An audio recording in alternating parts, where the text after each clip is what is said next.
राधे राधे दोस्तों, स्वागत है आप सबका आपके अपने YouTube channel bright future Hindi classes में। आशा है कि आप सब अच्छे होंगे। दोस्तों, आज मैं आपके लिए फिर से हिंदी साहित्य के इतिहास से संबंधित जो कि भक्ति काल के 50 वस्तुनिष्ठ प्रश्न हैं, फिर से उनकी नई श्रृंखला लेकर आई हूँ। आज की वीडियो LT हिंदी और प्रवक्ता की तैयारी करने वाले, चाहे वो उत्तराखंड के हों, चाहे वो यूपी के हों, उन स्टूडेंट्स के लिए बहुत ज़्यादा हेल्पफुल रहने वाली है। आप इस वीडियो को लास्ट तक ज़रूर देखिएगा और कमेंट में ज़रूर बताइएगा कि आपके 50 में से कितने प्रश्नों के सही उत्तर हुए हैं। तो चलिए शुरू करते हैं आज की वीडियो का हमारा पहला प्रश्न। तो हमारा 51वां प्रश्न है, नंददास की किस कृति पर मुग्ध होकर उन्हें जड़िया उपाधि दी गई है? इसके ऑप्शन देखते हैं, रास पंचाध्यायी, अनेकार्थ मंजरी, भंवर गीत या फिर पदावली।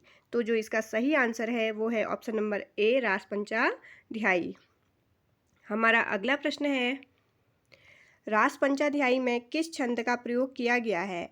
इसके ऑप्शन है सवैया, पद, दोहा या फिर रोला।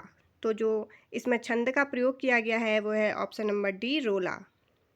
हमारा अगला प्रश्न है, ध्रुवदास किस संप्रदाय के कवि हैं? इसके ऑप्शन हैं वल्लभ संप्रदाय, निम्बार्क संप्रदाय, राधा वल्लभ संप्रदाय या फिर चैतन्य संप्रदाय।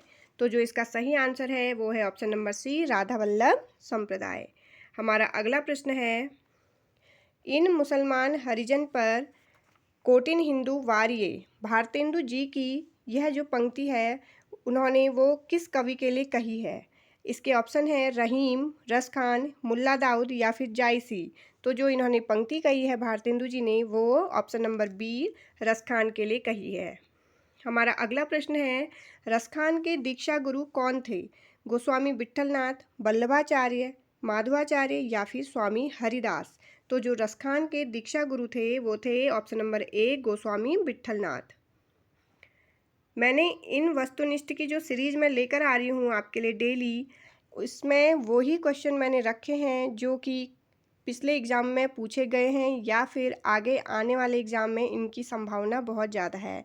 ये बहुत ही ज़्यादा महत्वपूर्ण प्रश्न है, इसलिए आप मेरी सारी सीरीज़ एक एक करके देख सकते हैं और उन्हें रिपीट करते रहिए ताकि आपको हर एक क्वेश्चन का आंसर अच्छे से आ जाए। हमारा अगला प्रश्न है, मीरा का अंतिम समय किस मंदिर में व्यतीत हुआ था? इसके ऑप्शन हैं द्वारकाधीश मंदिर मथुरा, श्रीनाथ जी मंदिर गोवर्धन, रणछोड़ मंदिर या फिर बिहारी जी वृंदावन।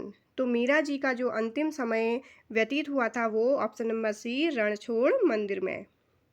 हमारा अगला प्रश्न है, और ये प्रश्न बहुत ज़्यादा इम्पोर्टेंट है, ये अक्सर पूछा भी जाता है, संतन को कहाँ सीकरी सो काम, यह प्रसिद्ध पंक्ति किस कवि की है? सूरदास, कुंभनदास, परमानंद दास या फिर नंददास। तो इसका जो सही आंसर है वो है ऑप्शन नंबर बी, कुंभनदास। हमारा अगला प्रश्न है, श्रृंगार रस मंडन किसकी रचना है? इसके ऑप्शन है वल्लभाचार्य, विट्ठलनाथ, नंददास या फिर ध्रुवदास। तो जो श्रृंगार रस मंडन है वो है ऑप्शन नंबर बी, विट्ठलनाथ जी की रचना। हमारा अगला प्रश्न है, भगवत कृपा के लिए वल्लभाचार्य जी ने कौन सा शब्द दिया है? कृपा, करुणा, पुष्टि या फिर दया। तो भगवत कृपा के लिए वल्लभाचार्य जी ने सी, पुष्टि शब्द दिया है। हमारा अगला प्रश्न है, ब्रह्मसूत्रों का अणुभाष्य किस आचार्य ने लिखा है? इसके ऑप्शन देखिए, शंकराचार्य, माधवाचार्य, वल्लभाचार्य या फिर निम्बार्क। तो अणुभाष्य लिखा है सी, ऑप्शन सी, वल्लभाचार्य जी ने। हमारा अगला प्रश्न है, गोसाई विट्ठलनाथ जी का जन्म कब हुआ था? इसके ऑप्शन हैं 1500 ईस्वी, 1515 ईस्वी, 1600 ईस्वी या फिर 1615 ईस्वी। तो जो ऑप्शन बी, 1515 ईस्वी में गोसाई विट्ठलनाथ जी का जन्म हुआ है। हमारे अगला क्वेश्चन है, रसखान की किस रचना में राधा कृष्ण को मालिन मालिप मानकर प्रेमोद्यान का वर्णन करते हुए प्रेम के गूढ़ तत्व का सूक्ष्म विवेचन किया गया है? तो जो इसके ऑप्शन हैं वो है सुजान रसखान, प्रेम वाटिका, दान लीला या फिर अष्टछाप। तो इसका सही आंसर है बी, प्रेम वाटिका। हमारा अगला प्रश्न है, सर्वाधिक तर्कशील गोपियाँ किस कवि की है? इसके ऑप्शन है सूरदास, नंददास, रत्नाकर या फिर कविरत्न। तो जो सर्वाधिक तर्कशील गोपियाँ हैं वो है ऑप्शन नंबर बी नंददास जी की। और इसके विपरीत सूरदास जी की गोपियाँ कैसी हैं? भावुक हैं। हमारा अगला प्रश्न है, गोस्वामी तुलसीदास ने अपना रामचरितमानस सबसे पहले किसे सुनाया था? मीराबाई, नंददास, रसखान या फिर सूरदास को? तो जो सबसे पहले रामचरित इन्होंने सुनाया था वो सुनाया था ऑप्शन सी रसखान जी को। हमारा अगला प्रश्न है, मीराबाई का समय इनमें से क्या है? 15वीं सदी, 16वीं सदी, 17वीं सदी या फिर इनमें से कोई नहीं? तो मीराबाई जी का जो समय है वो है ऑप्शन नंबर बी 16वीं सदी। हमारा अगला प्रश्न है, युगल शतक किस संप्रदाय से संबंधित है? हरिदासी संप्रदाय, निम्बार्क संप्रदाय, वल्लभ संप्रदाय या फिर चैतन्य संप्रदाय? तो युगल शतक है ऑप्शन नंबर बी निम्बार्क संप्रदाय से। हमारा अगला प्रश्न है, पुष्टि मार्ग का संबंध किस संप्रदाय से है? इसके ऑप्शन है हरिदासी संप्रदाय, वल्लभ संप्रदाय, चैतन्य संप्रदाय या फिर राधा वल्लभ संप्रदाय। तो पुष्टि मार्ग का जो संबंध है वो है ऑप्शन नंबर बी वल्लभ संप्रदाय से। हमारा अगला प्रश्न है, और ये कथन बहुत ज़्यादा इम्पोर्टेंट है, ये एग्ज़ाम के लिए बहुत ही ज़्यादा इम्पोर्टेंट है ये कथन। आगे होने वाले कवियों की श्रृंगार और वात्सल्य की उक्तियाँ सूर की झूठी सी जान पड़ती है, यह कथन किसका है? हजारी प्रसाद द्विवेदी जी का, विजेंद्र स्नातक का, डॉक्टर नगेंद्र का या फिर आचार्य रामचंद्र शुक्ल का? तो यह कथन किसका है? ऑप्शन नंबर डी आचार्य रामचंद्र शुक्ल जी का है। हमारा अगला प्रश्न है, सुदामा चरित के रचयिता इनमें से कौन है? रसखान, सूरदास, नरोत्तम दास या फिर ध्रुवदास? सुदामा चरित किसके द्वारा लिखा गया है? ऑप्शन नंबर सी नरोत्तम दास जी के द्वारा। हमारा अगला प्रश्न है, सूरदास के पिता का नाम क्या था? कभी कभी कवियों के पिता या माता का नाम भी पूछ लिया जाता है। इसके ऑप्शन है सूरजभान, हरिचंद, मोहनलाल, प्रभुदयाल। इसमें जो सही आंसर है वो है ऑप्शन नंबर बी हरिचंद। देखिए, आपके लिए किसी भी परीक्षा के लिए चाहे वो एलटी हो, चाहे प्रवक्ता हो या फिर यूटेट हो या सीटेट हो, उसमें इनमें से कभी ना कभी कोई ना कोई क्वेश्चन आ जाते हैं, इसलिए इस सीरीज को भी आप ध्यान से देखिएगा। हमारा अगला प्रश्न है, निम्नलिखित सूचियों को सुमेलित करना है। हमारा सूची 1 और 2 दी है, इसमें रचना है और रचनाकार का नाम दिया है। तो जो भ्रमर गीत है हमारा, वो देखिए, भ्रमर गीत इनमें से किसकी रचना है? भ्रमर गीत हमारी है सूरदास की रचना। भ्रमर गीत है सूरदास की रचना। फिर है भंवर गीत। भंवर गीत देखिए, भ्रमर गीत और भंवर गीत अलग अलग रचनाएं हैं। पढ़ने में कभी हम जल्दीबाजी कर देते हैं, तो ध्यान से हमें एग्ज़ाम में इन्हें पढ़ना चाहिए। भ्रमर गीत हमारी सूरदास की है, भंवर गीत जो है नंददास की है। फिर भ्रमर दूत है, भ्रमर दूत हमारी सत्यनारायण कविरत्न की है, और उद्धव शतक जगन्नाथ दास रत्नाकर की है। तो ये हमारा जो कूट बैठता है वो है 2, 4, 1 और 3। 2, 4, 1, 3 ये हमारा कूट है। अब देखते हैं हम इसमें हमारा कौन सा ऑप्शन सही है। 2, 4, 1, 3, 2, 4, 1, 3 ऑप्शन नंबर बी ये बिल्कुल सही है। ऑप्शन नंबर बी हमारा बिल्कुल सही है। हमारा अगला भी ये सुमेलित करना है, और सुमेलित वाले क्वेश्चन भी बहुत ज़्यादा पूछे जाते हैं एग्जाम में। 84 वैष्णवन की वार्ता ये किसकी है? गोकुलनाथ। मैंने कल की आपको वीडियो में भी बताया था। और भक्तमाल किसकी है? नाभादास जी की। वल्लभ दिग्विजय किसकी है? यदुनाथ की। और जो अणुभाष्य है वो है किसकी? वल्लभाचार्य की। तो जो ये कूट बैठता है वो बैठता है आपका 4, 1, 2, 3। 4, 1, 2, 3 ये हमारा कूट बैठा 4, 1, 2, 3। तो देखते हैं किसमें है 4, 1, 2, 3। 4, 1, 2, 3 ये है ऑप्शन नंबर सी। हमारा अगला प्रश्न देखिए, ये भी सुमेलित में ही है। निम्न पंक्तियों को उनके रचनाकारों से सुमेलित कर सही चयन का कीजिए। काव्य पंक्ति दी है और उस काव्य पंक्ति के रचनाकार हमें मिलाने हैं। पहला है, बसो ब्रज गोकुल गांव के ग्वारन। ये किसकी रचना है, किसने रची है ये पंक्ति? रसखान जी ने। गोकुल सबे गोपाल उपासी, ये है सूरदास जी द्वारा कही गई पंक्ति है।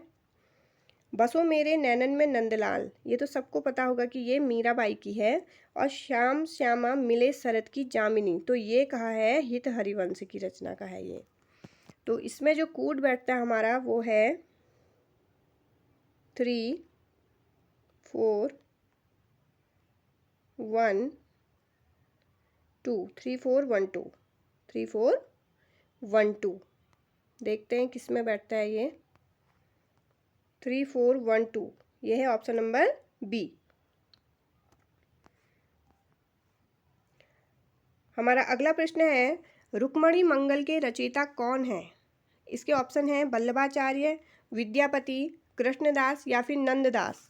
तो जो इसका सही आंसर है वो है ऑप्शन नंबर डी, नंददास। हमारा अगला प्रश्न है, गोवर्धन पर्वत पर श्रीनाथ जी के मंदिर की पूर्ण स्थापना किसने की? इसके ऑप्शन है हरिराम व्यास ने, चंद्रगोपाल ने, पूरनमल खत्री ने या फिर भागवत मुदित ने। तो हरिराम जो गोवर्धन पर्वत पर श्रीनाथ जी के मंदिर की पूर्ण स्थापना की है वो करी है option number C, Puranmal Khatri ji ने करी है। हमारा अगला प्रश्न है, देखिए ये भी कथन वाला प्रश्न है एक। जैसे रामचरित गान करने वाले भक्त कवियों में गोस्वामी तुलसीदास जी का स्थान सर्वश्रेष्ठ है, उसी प्रकार कृष्णचरित गान करने वाले भक्त कवियों में महात्मा सूरदास जी का, यह कथन किसका है? तो इसके ऑप्शन हैं आचार्य हजारी प्रसाद द्विवेदी, बाबू श्याम सुंदर दास, आचार्य रामचंद्र शुक्ल या फिर डॉक्टर नगेंद्र। तो ये जो कथन कहा है वो है ऑप्शन नंबर सी, आचार्य रामचंद्र शुक्ल जी का। हमारा अगला प्रश्न है, श्रीमद् भागवत पुराण के दसम स्कंद के कौन से अध्याय में भ्रमर गीत प्रसंग है? ये मोस्ट इम्पोर्टेंट क्वेश्चन है, मोस्ट इम्पोर्टेंट क्वेश्चन है ये। और इसके जो ऑप्शन है वो है 36वें से 47वें अध्याय में, 26वें 36वें अध्याय में, 46वें 47वें अध्याय में या फिर 16वें 56वें अध्याय में। तो जो इसका सही आंसर है वो है ऑप्शन नंबर सी, 46वें 47वें अध्याय में। हमारा अगला प्रश्न है, इनमें से किस पर्व में महाभारत में राम कथा का वर्णन है? आरण्यक पर्व, वन पर्व, आदि पर्व या फिर इनमें से कोई नहीं। तो जो आदि पर्व ऑप्शन नंबर सी, इसमें महाभारत में राम कथा का वर्णन किया गया है। हमारा अगला प्रश्न है, पौमचर्यम के रचयिता कौन थे? गुणभद्र, जिनीसूरी, विमल सूरी या फिर स्वयंभू। तो पौमचर्यम के जो रचयिता है वो है ऑप्शन नंबर सी, विमल सूरी। हमारा अगला प्रश्न है, इनमें से स्वयंभू द्वारा रचित राम कथा कौन सी है? पौमचर्यम, पौमचर्यु, महापुराण या फिर रामचर्यम। तो जो ऑप्शन नंबर बी, पौमचर्यु, ये सही आंसर है। हमारा अगला प्रश्न है, महापुराण के रचनाकार कौन है? हरिशेन, गुणभद्र, पुष्पदंत या फिर स्वयंभू। तो महापुराण किसकी रचना है? ऑप्शन नंबर सी, पुष्पदंत की। हमारा अगला प्रश्न है, किस आलवार भक्त को राम की पादुका का अवतार माना जाता है? इसके ऑप्शन देखिए, भूत योगी, सरो योगी, मुनिकाल या फिर षटकोप। तो आलवार भक्त कौन कितने थे? 12 थे। तो उनमें से एक जो आलवार भक्त थे उनका नाम क्या था, जो कि राम की पादुका का अवतार माने जाते थे? वो थे ऑप्शन नंबर डी, षटकोप। हमारा अगला प्रश्न है, इनमें से रामानुजाचार्य द्वारा प्रवर्तित उस संप्रदाय का नाम बताइए जिसमें राम भक्ति का विधान है। इसके ऑप्शन है ब्रह्म संप्रदाय, सखी संप्रदाय, श्री संप्रदाय या फिर गौड़ीय संप्रदाय। तो जो सही आंसर है वो है ऑप्शन नंबर सी, श्री संप्रदाय। हमारा अगला प्रश्न है, राम तारक मंत्र के रचयिता कौन माने जाते हैं? राघवानंद, रामानंद, रामानुजाचार्य या फिर इनमें से कोई नहीं। यह है option number B, Ramanand Ram तारक मंत्र के रचयिता माने जाते हैं। हमारा अगला प्रश्न है, धनुष बाणधारी राम के लोक रक्षक स्वरूप की उपासना उत्तर भारत में किसने प्रचलित की? इसके ऑप्शन है तुलसीदास, रामानंद, रामानुजाचार्य या फिर आलवार भक्त। तो जो सही आंसर है वो है ऑप्शन नंबर बी, रामानंद। हमारा अगला प्रश्न है, भक्ति का मार्ग ऊंच नीच सबके लिए खोलने का श्रेय आचार्य शुक्ल ने किसको दिया है? इसके ऑप्शन है कबीर, तुलसी, रामानंद या फिर शंकराचार्य। तो जो सबके लिए भक्ति का मार्ग खोलने का जो श्रेय दिया है शुक्ल जी ने, वो दिया है ऑप्शन नंबर सी, रामानंद जी को। हमारा अगला प्रश्न है, दशावतार चरितम की रचना किसने की है? माघ, श्रीहर्ष, क्षेमेंद्र या फिर राजशेखर। तो इसकी रचना की है सी, क्षेमेंद्र ने। हमारा अगला प्रश्न है, प्रसन्न राघव के रचयिता का नाम बताइए। जयदेव, केशव, दिक्नाग, प्रवरसेन। तो प्रसन्न राघव किसने लिखी है? ऑप्शन नंबर ए, जयदेव ने। हमारा अगला प्रश्न है, तमिल भाषा में रचित रामायण का नाम क्या है? आनंद रामायण, भास्कर रामायण, कंब रामायण या फिर कृतवासी रामायण। तो तमिल भाषा में जो रामायण लिखी है उसका नाम है सी, कंब रामायण। और बांग्ला भाषा में क्या लिखी है? कृतवासी रामायण। हमारा अगला प्रश्न है, अंगद पैज नामक काव्य ग्रंथ के रचयिता कौन है? विष्णुदास, ईश्वरदास, अग्रदास या फिर सुंदरदास। तो अंगद पैज किसने लिखा है? ऑप्शन बी, ईश्वरदास ने। हमारा अगला प्रश्न है, रामाष्टयाम के रचयिता का नाम बताइए। रामाष्टयाम किसने लिखी है? ऑप्शन नंबर सी, अग्रदास ने। हमारा अगला प्रश्न है, अवध विलास के रचयिता का नाम बताइए। केशवदास, प्राणचंद्र चौहान, परशुराम देव या फिर लालदास। तो अवध विलास लिखी है ऑप्शन नंबर डी, लालदास ने। हमारा अगला प्रश्न है, हनुमान नाटक के रचयिता इनमें से कौन है? माधवदास, ईश्वरदास, कपूरचंद त्रिखा या फिर हृदय राम। तो जो इसका ऑप्शन नंबर डी, हृदय राम ने हनुमान नाटक लिखा हुआ है। हमारा अगला प्रश्न है, इनमें से तुलसी की उस रचना का नाम बताइए जो कविता सवैया शैली में लिखी गई है। इसके ऑप्शन है रामचरितमानस, विनय पत्रिका, कवितावली या फिर दोहावली। तो ऑप्शन नंबर सी, कवितावली किस में लिखी है? कवित्त सवैया शैली में। हमारा अगला प्रश्न है, राम के दरबार में भेजने के लिए तुलसी ने किस ग्रंथ की रचना की? रामचरितमानस की, दोहावली की, बरवे रामायण की या फिर विनय पत्रिका। तो राम के दरबार में भेजने के लिए तुलसी ने क्या की थी? विनय किया था ना। तो ये है option number D, Vinay Patrika में। आरती कीजिए हनुमान लला की, यह पंक्ति किस कवि की है? तुलसीदास, रामानंद, अग्रदास या फिर लालदास। तो ये पंक्ति है ऑप्शन बी, रामानंद जी की। हमारा अगला प्रश्न है, साकेत किसका लिखा हुआ राम कथा पर आधारित महाकाव्य है? अयोध्या सिंह उपाध्याय ने लिखा है इसे, जगन्नाथ दास रत्नाकर जी ने लिखा है, मैथिली शरण गुप्त जी ने लिखा है या फिर भारतेंदु बाबू हरिश्चंद्र ने। तो साकेत किसका लिखा हुआ है? ये बहुत ज़्यादा महत्वपूर्ण महाकाव्य है, इसमें से बहुत सारे क्वेश्चन भी बनते हैं और ये लिखा गया है ऑप्शन नंबर सी, मैथिली शरण गुप्त जी द्वारा। हमारा अगला प्रश्न है, रामानंद संप्रदाय की प्रसिद्ध गद्दी राजस्थान में कहाँ है? जयपुर, अजमेर, गलताजी या फिर जोधपुर। तो कहाँ है रामानंद संप्रदाय की प्रसिद्ध गद्दी? गलताजी में। हमारा अगला प्रश्न है, मूल गोसाई चरित के रचयिता कौन है? इसमें ऑप्शन है नाभादास, नंददास, प्रियादास या फिर बेनी माधव। तो जो इसके रचयिता है वो है ऑप्शन नंबर डी, बेनी दास। मूल गोसाई जो चरित है जो बेनी माधव दास जी द्वारा लिखा गया है, उसमें ये तुलसीदास जी के जीवन चरित्र को इन्होंने इसमें बहुत उभारा है। तो तुलसीदास जी के जीवन चरित्र को अगर हमें जानना है तो हमें मूल गोसाई चरित्र का अध्ययन करना चाहिए।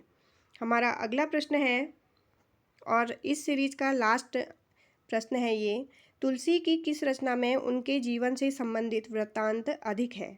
इसके ऑप्शन है रामचरितमानस, विनय पत्रिका, कवितावली या फिर दोहावली। तो इसका जो सही आंसर है वो है ऑप्शन नंबर सी, कवितावली। आशा है कि आपको मेरी ये सीरीज पसंद आई होगी और आप जो भी नए हैं मेरे इस चैनल को सब्सक्राइब करिए ताकि आपको मेरी आगे आने वाली वीडियो आसानी से मिल सके। चलिए मिलते हैं मेरी नई वीडियो में, तब तक के लिए जय हिंद, जय भारत, धन्यवाद।